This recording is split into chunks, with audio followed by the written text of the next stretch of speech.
आपने कई तरह से पराठे बनाए होंगे पर गारंटी है एक बार ये वाले पराठे बना के देखिएगा। इतने ज़्यादा टेस्टी, मज़ेदार और हाई प्रोटीन से भरपूर है ये पराठे कि एक बार बनाएंगे तो इनके बार बार फैन हो जाएंगे।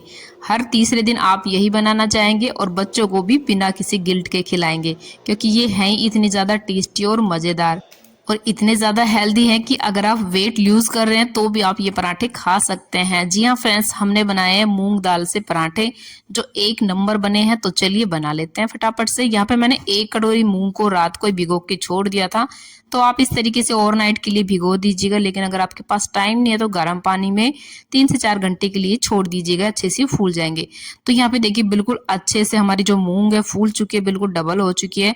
तो अभी जो ये पानी है इसको मैंने निकाल लिया है और इसे डालेंगे डायरेक्ट मिक्सी के जार में। तो आप छोटा वाला जार भी ले सकते हैं, बट इसमें हम 1-2 चीजें और ऐड करने वाले हैं। तो सारे मूंग को यहाँ पे हम निकाल लेंगे बिना पानी के साथ। पानी अभी आपको इसमें नहीं डालना है। तो चलिए अब इसमें डाल रही हूँ मैं 2 मीडियम साइज के टमाटर, बारीक कट मतलब रफली कट करके, क्योंकि यहाँ पे टमाटर डालना आप ऑप्शनल है बट डाल लीजिएगा क्योंकि अच्छा टेस्ट आता है, एकदम से टेंगी सा फ्लेवर आएगा। साथ ही में 2 हरी मिर्च और 1 बड़े साइज की प्याज को रफली चॉप करके मैंने यहाँ पे ऐड कर दिया है। 10 से 12 लहसुन की कलियां, आप यहाँ पे अदरक भी डाल सकते हैं और बाकी अपनी पसंद से सब्जियां कुछ और भी ले सकते हैं। लगभग आधी से भी कम कटोरी यहाँ पे मैंने पानी ऐड किया है। तो पानी बहुत ज़्यादा मत डालिएगा, थोड़ा थोड़ा पानी डाल के इसको पीसना है। बहुत ज़्यादा अगर आप पानी डालेंगे तो ज़्यादा आटा ऐड करना पड़ेगा और इसलिए पानी आपको सिर्फ इतना ही ऐड करना है ताकि ये पिस जाए। तो बस आप चाहें तो थोड़ा इनको दरदरा भी रख सकते हैं या फिर बिल्कुल बारीक भी पीस के ले सकते हैं अगर आपको मोटा मोटा पसंद नहीं है तो मैंने इन्हें डायरेक्ट निकाल लिया किसी परात के अंदर या फिर किसी चौड़े बोल में निकाल लीजिएगा, क्योंकि इसमें हमें आटा भी ऐड करना है। अब इसमें डालेंगे कुछ मसाले, जैसे 1 चम्मच मैं यहाँ पे नमक ऐड कर रही हूँ, 1 चम्मच मैं इसमें चीनी ऐड कर रही हूँ। चीनी बिल्कुल ऑप्शनल, लेकिन डाल लेंगे तो अच्छा फ्लेवर आएगा। अब इसी के साथ 1/4 चम्मच मैं यहाँ पे हल्दी पाउडर ऐड कर रही हूँ, 1/4 चम्मच इसमें लाल मिर्ची पाउडर ऐड करेंगे, 1 चम्मच मैं यहाँ पे सौंफ ऐड कर रही हूँ। अगर आप सौंफ को ऐसे पसंद नहीं करते तो पीसते टाइम ऐड कर लेना, अच्छा फ्लेवर आएगा। इसी के साथ लगभग 1 चम्मच इसमें मैंने चाट मसाला ऐड किया है और 1 चम्मच मैं इसमें यहाँ पे अजवाइन हाथ से क्रश करके ऐड कर रही हूँ। बहुत ही अच्छा टेस्ट और मतलब पाचन के लिए भी अच्छी होती है, तो जरूर से डालिएगा पराठे के अंदर या फिर पूड़ी के अंदर। इसी के साथ 1 बारीक कटी हुई प्याज ऐड कर रही हूँ। यहाँ पे काफी अच्छे लगने वाले इस तरीके से पराठे। मैंने 2 यहाँ पे लाल हरी मिर्च को कट करके ऐड कर दिया है, साथ ही में 2 बड़े चम्मच तिल ऐड कर दिए। तो तिल अगर है तो जरूर से डालना, बहुत ही अच्छा क्रंच आने वाला है। इसी के साथ कसूरी मेथी ऐड कर रही हूँ हाथ से क्रश करके। अगर नहीं है तो आप धनिया भी डाल सकते हैं, हरा वाला धनिया। तो दोनों चीज़ों में से जो भी अवेलेबल हो यहाँ पे आप ऐड कर लीजिएगा। तो अब इन सब चीज़ों को बढ़िया से मिक्स कर देंगे और इनमें हमने नमक ऐड कर दिया है। तो सब्जियां तो हैं इसके अंदर, तो जितना भी पानी रिलीज होना होगा यहाँ पे हो जाएगा। देखिए बढ़िया से मैंने मिक्स कर लिया है और ये जितना पतला होना था अभी हो चुका है।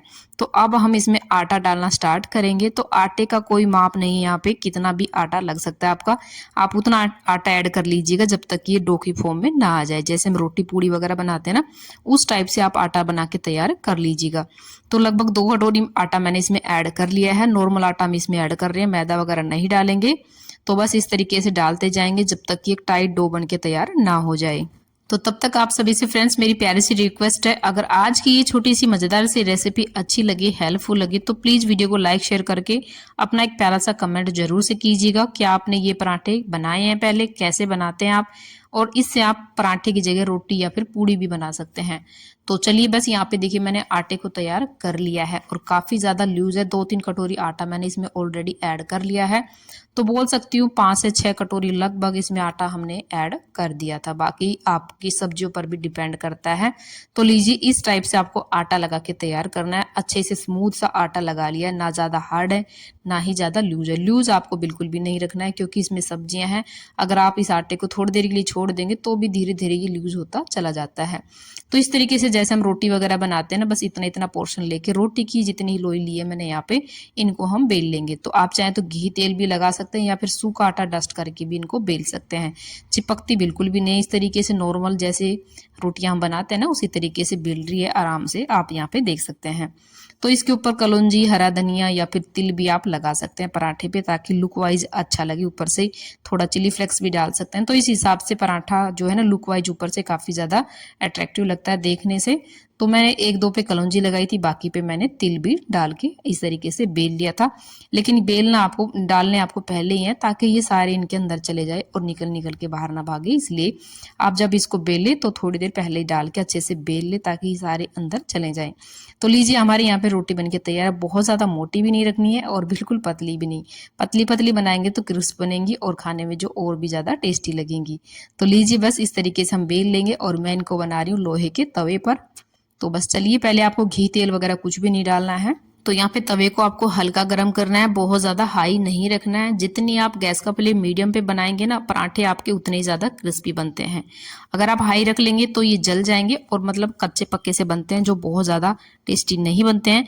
तो गैस का फ्लेम आपको लो टू मीडियम के बीच में ही रख के बनाना है। जब दोनों साइड से सिक जाए, हल्का हल्का स्पोर्ट आ जाए, उसके बाद आपको घी या तेल जिसमें भी आप बना रहे हैं वो लगाना स्टार्ट कर दीजिएगा। तो बस दोनों साइड से अलट पलट करके हम इनको बढ़िया से सेक लेंगे, जब तक कि अच्छा सा एक गोल्डन ब्राउन सा कलर ना आ जाए। तो इसी तरीके से अगर आप पराठे नहीं बनाना चाहते हैं तो आप इनकी रोटियां भी बना सकते हैं या फिर पूड़ी भी बना सकते हैं, या फिर इनको देखिए आप सफर में ले जाएंगे ना, तो आप सिर्फ अचार या फिर चटनी के साथ इनको खा सकते हैं। इसके लिए आपको अलग से सब्जी वगैरह की जरूरत बिल्कुल भी नहीं पड़ती है।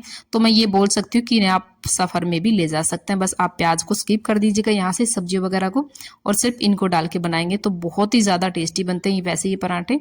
तो इनके लिए आपको सब्जी वगैरह की जरूरत बिल्कुल भी नहीं पड़ती है। तो बस इसी तरीके से हम सारे पराठे एक एक बना के तैयार कर लेंगे। तो लीजिए हमारे बेहद टेस्टी, मजेदार और हेल्दी नाश्ता यहाँ पे बनके तैयार है।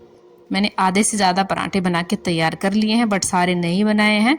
तो बस इनको गर्मा गर्म खाइएगा या फिर ठंडा खाइएगा, टेस्ट में कोई फ़र्क यहाँ पे नहीं पड़ने वाला है। इवन ये पराठे ठंडे ही बहुत ज़्यादा टेस्टी लगते हैं। तो साथ में प्याज, अचार और हरी मिर्च के साथ आप इंजॉय कीजिएगा। और वीडियो अच्छी लगी हो तो लाइक शेयर करके चैनल को सब्सक्राइब करना बिल्कुल भी मत भूलिएगा। और अगर आप ये वीडियो फेसबुक पेज, इंस्टा से देख रहे हैं तो मेरे पेज को भी फॉलो कर लीजिएगा। तो चलिए मिलते हैं ऐसी नई नई और मज़ेदार रेसिपी के साथ। तब तक bye bye and take care.